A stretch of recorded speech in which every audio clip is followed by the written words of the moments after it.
Salut à tous, c'est Madame Ia. Aujourd'hui, on va revenir ensemble sur l'incroyable keynote d'OpenAI qui vient de nous éblouir hier soir avec des annonces qui redéfinissent les limites de la technologie et de l'intelligence artificielle.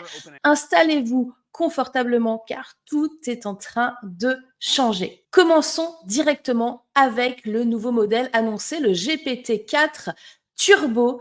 Imaginez un modèle AI qui peut comprendre, traiter l'équivalent de 300 pages de texte en un claquement de doigts. Oui, c'est l'équivalent d'un livre en entier. N'imaginez plus, c'est la réalité maintenant parce qu'on est en train de passer de 32 000 tokens maximum à 128 000 tokens. Ça veut dire qu'il va pouvoir traiter beaucoup plus d'informations en une seule fois. Vous allez pouvoir lui envoyer beaucoup plus de données lors de votre discussion avec lui. Et ce n'est pas tout. Le modèle a subi une mise à jour. Donc, avant, on était un update jusqu'à 2021. Là, il va être à jour jusqu'à avril 2023. Ça veut dire qu'il possède maintenant 2 ans de connaissances supplémentaires. Autre énorme annonce d'hier soir, OpenAI nous introduit également au GPT Store et au GPT Maker. Ça veut dire que là, vous allez pouvoir vous transformer en créateur de chatbot. Vous allez pouvoir construire non seulement votre propre bot sans aucune compétence technique, mais vous allez aussi pouvoir le commercialiser sur GPT Store via du revenu sharing. Donc, ça pourrait même vous rapporter un petit peu d'argent. Combien encore? On ne le sait pas. Je vous donnerai des nouvelles. Il est possible que l'on puisse d'ailleurs utiliser GPT Maker dès cette semaine pour commencer à créer le bot. Je vous tiendrai au courant. Et l'activation du GPT Store, normalement, ce sera en ce mois de novembre. Autre incroyable nouvelle, l'intégration d'un Copyright Shield. Oui, vous m'avez bien entendu.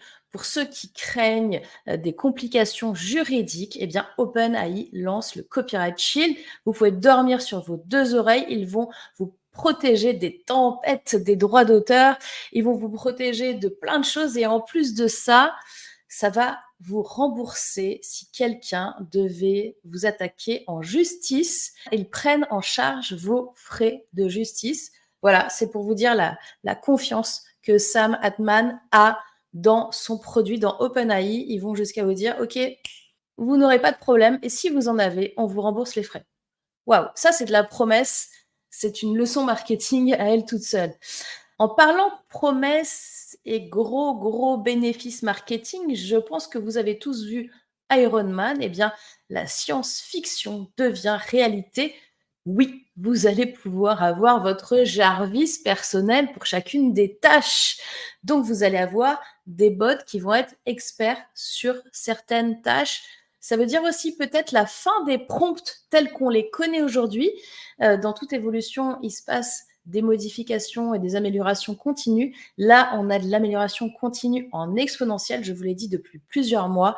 Donc, vous allez ajouter cela à l'API Vision et vous allez pouvoir transformer n'importe quelle photo en données exploitables. Autre point, unification des modèles, la multimodale. Bah oui, le futur de l'interaction avec l'AI, oui, c'est la multimodale. Plus besoin d'aller choisir entre différents modèles, entre avoir DALI ou avoir une connexion sur Internet ou utiliser que GPT pour faire votre requête. Ben là, vous allez, c'est ChatGPT lui-même qui va choisir l'outil parfait qui correspond à votre demande.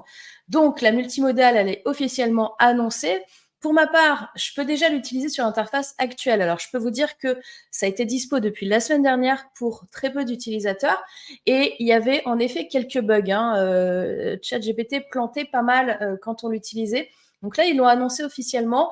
Ça veut dire quoi? Ça veut dire que vous allez l'avoir, si ce n'est pas votre cas, dans très peu de temps sur le modèle actuel et l'interface actuelle. Sur la partie API et accessibilité, bonne nouvelle pour les développeurs parce qu'ils ont aussi rendu l'API GPT-4 plus accessible et moins coûteuse, ce qui est une excellente nouvelle pour les développeurs et les entreprises. Et cerise sur le gâteau, vous avez l'intégration de DALI, Vision et Voice, donc la créativité n'a plus de limites.